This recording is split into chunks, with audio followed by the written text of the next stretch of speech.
Hello. Back to the compressor again. I've been running it. It's been running pretty well. It's got a few little issues that I thought I'd show you. So the first one is the porting inside the compressor itself. So the discharge pipework or the discharge porting did have surface rust in it, and what I was encountering was air that controls the intake valve was being contaminated by little rust flakes and all sorts of muck. It was making its way through steel piping, which is standard, down through these fittings and through this solenoid valve. It was making it through there, not too bad. Actually, there was quite a lot of gunk in there when I cleaned it out. But the biggest problem was it was getting pushed through this whole arrangement here, these valves, and actually getting stuck in the tight tolerances of that poppet valve on the air intake. So in a feeble attempt to try and stop the contamination coming through, I cut this pipe and I put a little inline filter, little strainer. It's just got a fairly coarse gauze in it. I did some experiments with different types of filter paper, like a dust mask and the pleated paper out of a car air filter, and a lot of other little things. I put in the oven and saw if they could take the heat. Some things couldn't, so I didn't use them. But in the end, what I did is in front of this gauze, I put a little piece of the paper, the filter paper in, and slowed it up a fair bit. But the issue is these fittings are old, and internal rust in these fittings was also contributing to the problem. So not only was I filtering the air coming through this to this point, I was still getting contamination from things like this, like old fittings and things I couldn't control. The rest of this is all brass and aluminium, so there wasn't too much of an issue after there. But the result of what would happen is when the compressor would load, it wasn't strong enough to pull the poppet open 100% of the way. So the compressor wasn't loading 100%. It was being told to, but because the poppet wouldn't open, the intake was just slightly open, and it couldn't produce the amount of air throughput that it should produce. So you can see what I've done now is I've gone full nylon. I might just grab a camera and show you a bit closer. So here you can see where the air normally comes out. So here's the main port where the air comes charging out from the compressor. This is where the minimum pressure valve goes. There's a drilling in through the side of this that lets a little bit of bleed air come out, and that's where this arrangement here that I just showed you was piped into, was in there like that. So what used to happen is the air, there's a train going past, the air used to come out and come along and go straight into here and through this solenoid valve, which is turned on and off by the controller, and then straight in through a tiny little orifice and then into the air intake poppet in there. And you can see it, I can push on it now, it's nice and free. There's very low spring pressure on it. Actually, I just pushed it open. So when the compressor's running, there's not that, it's really just atmosphere that pushes the poppet down when this vents, when this opens out. But when the compressor offloads or unloads, pressure's pumped out of this high pressure port, which is before the non-return on the minimum pressure valve. So this has got tank pressure. It comes thundering through here and pushes into the top of the poppet and pushes the poppet up and seals it off. Then the compressor's unloaded. So it would block the intake, therefore the screw would pull a vacuum, and then there would be no load on the electric motor. So, and no airflow, because no work's being done. So to get around the contamination issue, I got rid of all the steel fittings and I put a brass, what's that, quarter BSP with a bit of sealant on it, up through one of these little push-on nylon fittings. I've come up through a nylon hose to a small little separator with a moisture drain on it, so you can drain any moisture, which are highly unlikely I'll probably see, but I could. However, if you look inside, there's a little particulate filter. That's what mainly a reason I wanted this for. So it gets filtered, and then this small amount of pilot air is what just comes in through the valve. This is all brass. The rest of the guts of this is all stainless steel, and then into the aluminium housing and under the poppet. So now, hopefully, that's one small attempt to try and get clean air through this arrangement into the poppet. And that works. I've run that, so that actually works quite well. I was a little bit on the fence about using nylon tubing because of the heat. However, if you look just right in front of it, there's this line here that comes off. It's nylon, and this is the one that goes off to the pressure transducer in the cabinet. That's it there, and that's what the compressor reads its set points and pressures off anyway. So I mean, there's nylon right there. So I thought to myself, well, let's give it a go with nylon. It should be fine. And so far so good, and that's working. You can see here I've removed the minimum pressure valve. This is it here. It's got like a non-return poppet on a really weak spring, like that, and that goes, just sits in there like that, and I'm pretty sure that weak spring just keeps it pushed against the face. There's a land in there that it sits on, and it seals off, so the air comes out of this hole. Probably can't see too well, but it comes out of there and rushes around this to get out, to continue off out through a hose. The hose goes on here, and the hose then takes the air through the cooler, the little after cooler, and then off to the receiver. So this here, I've measured the stacked height of this, and when this face is up against the face of the compressor here, this is actually pushing up against that back land. There's spring tension on this, so this whole assembly, if I take this out, so take the spring out and then rotate it to get it off, this is actually a spring-loaded segment that you can see moves in and out. So if we work this out, we'll probably need some pliers, but pretty much this is a moving poppet. There's an O-ring on this part and a strong spring behind it, and then this adjustment with a lock nut, and all it does, it pushes on a plate that's on the back of the spring, and the spring is applying spring tension to this poppet. I haven't changed that setting since I got the compressor, so that's been untouched. You see there's also a little hole here that vents air in the spring chamber out through that hole so that the poppet can move inside the bore of this.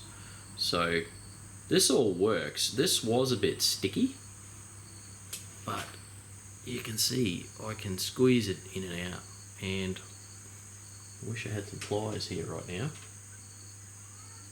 I'll get some pliers. You can see if I just gently pull on this, I can work this poppet out. There we go. And in here is this nicely made little shuttle, and then inside there is a spring, and on the back of that spring is just a plate, and that plate pushes on the back of the screw. So it's quite a strong spring. Now what's supposed to happen, I believe, is you set this spring tension. Let's make sure I seat that spring. Just have another look at that, make sure we don't get that together incorrectly. I've lubed all this up, but we'll make sure the spring is sitting in this little cup, and then we'll assemble it like that, give it a bit of a pop. There we go, and you can see there's movement there. What I think is supposed to happen is this is a non-return. This stops the air coming backwards through the pipe, gets behind this, seals it back on there. So that's the only thing stopping air coming back out through the screw. The little weak spring just keeps it in position and applies enough force to keep it biased towards the face, like that. And then when the compressor is compressing, there's enough flow just to get a pressure differential across this to compress that large spring. Now, you're supposed to put a pressure gauge on the tank, and then I believe leave this vented to atmosphere and run the compressor, and then screw and adjust this down to give you a few bar resistance on that spring, just to give the tank enough pressure to push oil, because it's the air pressure that circulates the oil, to get enough air pressure in here to push oil through the screw to keep the screw lubricated. And the reason I think they do that is, imagine you had this compressor hooked to a receiver or tank that was as big as a house. What would happen is, when you first turn this on, the displacement of this thing's so small against the volume of that large receiver, is that it would take forever to start to build pressure before you saw any real gain in pressure. So you wouldn't have any pressure to push the oil through. So what I think they do is they have this minimum pressure valve, which is set to just supply enough restriction, just a little bit, like I said, set it up how I said before, so that the instant the compressor comes on, the only volume it's dealing with is the volume inside this tank here. So that's instantaneous pretty much within, bugger all. So what it would then do is instantly get oil moving in this part, and then if it took forever to pump up that tank that was as big as a house, then at least you would still be getting the least amount of pressure required to get the oil to move. So that's that part. So I'm a bit lost here. I might try and set this up. I mean, it seems free, and when I pulled it apart, it wasn't free. It was actually stuck. The viewer had said, like I said before, go looking for a blockage, and I've taken this off. This is clear. All the hoses are clear.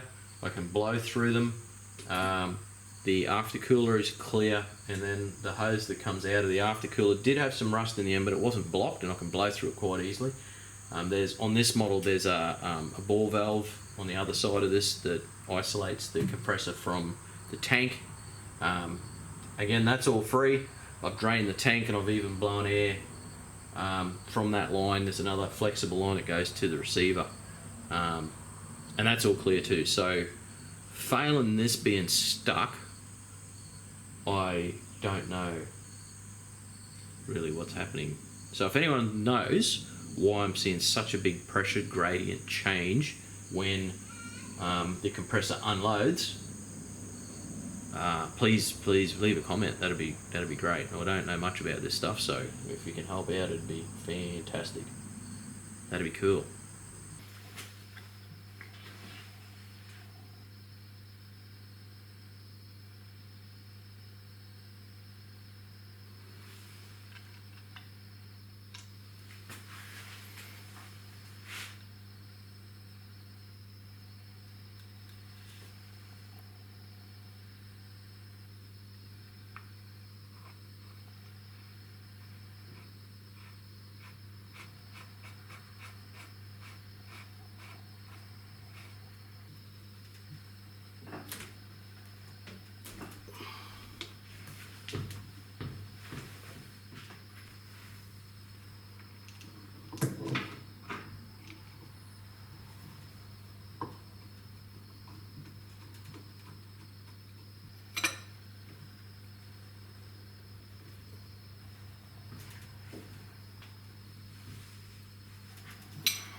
Right, we'll give it a test run now. I've got it on at the PowerPoint.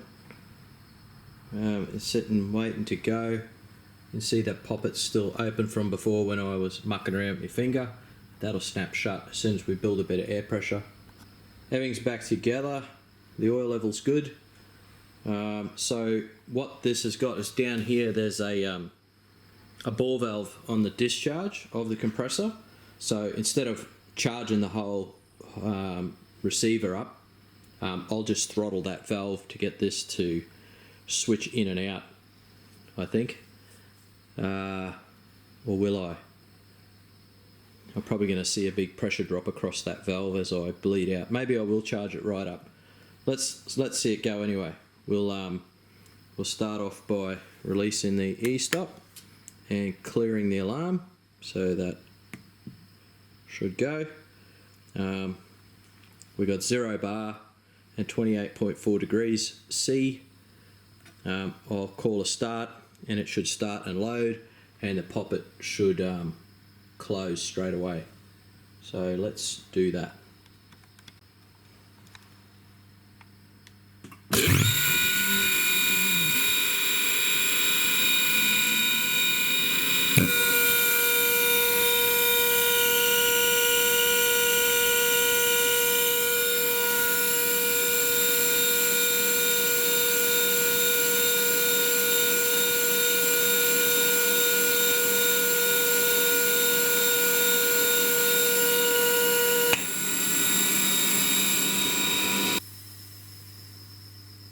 I've got an airline open there so I can bleed off some air. It's going to get noisy, so this should be able to let the compressor cycle on and off so I can see what's happening.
So there you go. I think it's better than what it was.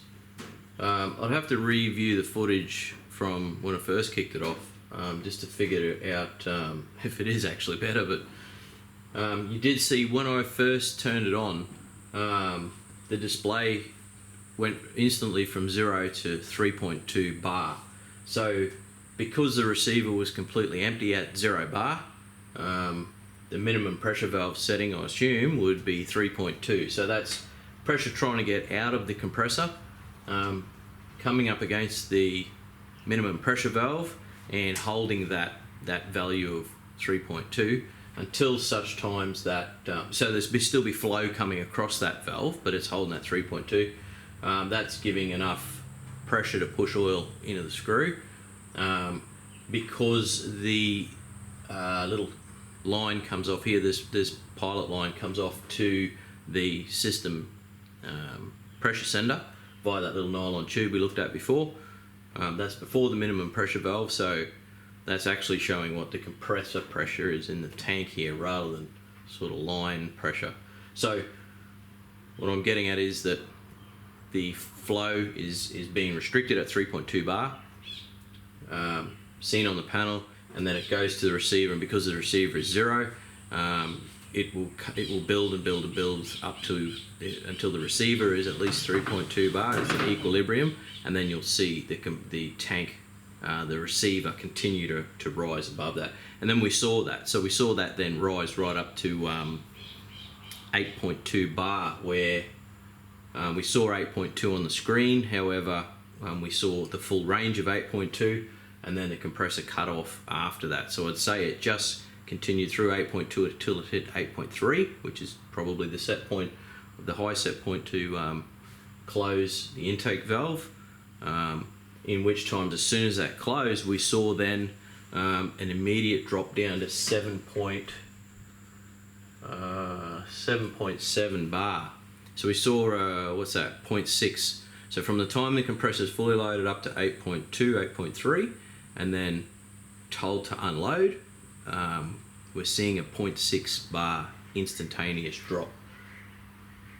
The minimum pressure valve also acts as a non-return valve, so that shuts off. So the force it takes to push out of here to the receiver at 8.2 at 8.3 bar, once that closes, instantaneously we see a 0.6 bar drop. I don't know if that's right or not. I had a viewer in one of the comments of the previous videos highlight that to me and said, hey, you've got a blockage somewhere on your outlet. And like I said probably earlier, I went hunting for that. I took all the lines off, I blew through stuff trying to find where that restriction is, but couldn't find any restriction. You'll also notice too, I had the outlet of the receiver open so that I could continuously bleed air off, so that I could get the compressor cycle on and off, on and off, on and off. The other reason I did that is because the screw compressor oils should run hot. Hot's not, drastic. They need to not just turn them on and use them once. Like for instance, if you're just going to pump up the tyre on a car, probably not a good idea in the tropics where I live to use a screw compressor for that, because you just don't ever build the heat in the compressor. So you remember the air comes through here, and the air has direct contact with the oil in the screw. So it gets blown into the tank, and any condensation or condensate that comes out of that air is in direct contact with the oil. So unless these screw compressor oils get above 70 degrees, 75, 80 degrees, they won't shed the oil. They won't they won't shed the moisture and let the moisture carry out of the system. So you've got to get them hot. So that was the idea. Open that receiver and just let it completely keep draining out at around that 7 bar. That's what I did. And that way this thing just kept cycling up and down, up and down, up and down. Getting it hot. So, yeah, I'm not an expert by any means on these things. So if you do know some, if you are familiar with screw compressors, and if that 0.6 of a bar roughly drop I'm seeing when the compressor unloads is okay, let us know. I'm going to keep running it like this. It's running really well. I will keep an eye on it. All of this bypass stuff with the nylon tubes is all working perfectly, so I reckon I'm pretty good there. Like I say, if you do know what it's supposed to do, please leave a message in the comments and I'll chase up on that. That'll be, I really appreciate. Thanks, that'll be good. Any little bit of help I can get on this stuff is good. So we'll call it quits for this video. Thanks for watching, and I hope this hopefully is the end of this compressor playlist. There's multiple videos in this playlist. If you haven't seen them before, take the time if you like to go and have a look. It helps me out. give us a thumbs up. Be sweet. All right, thanks, eh? Cheers.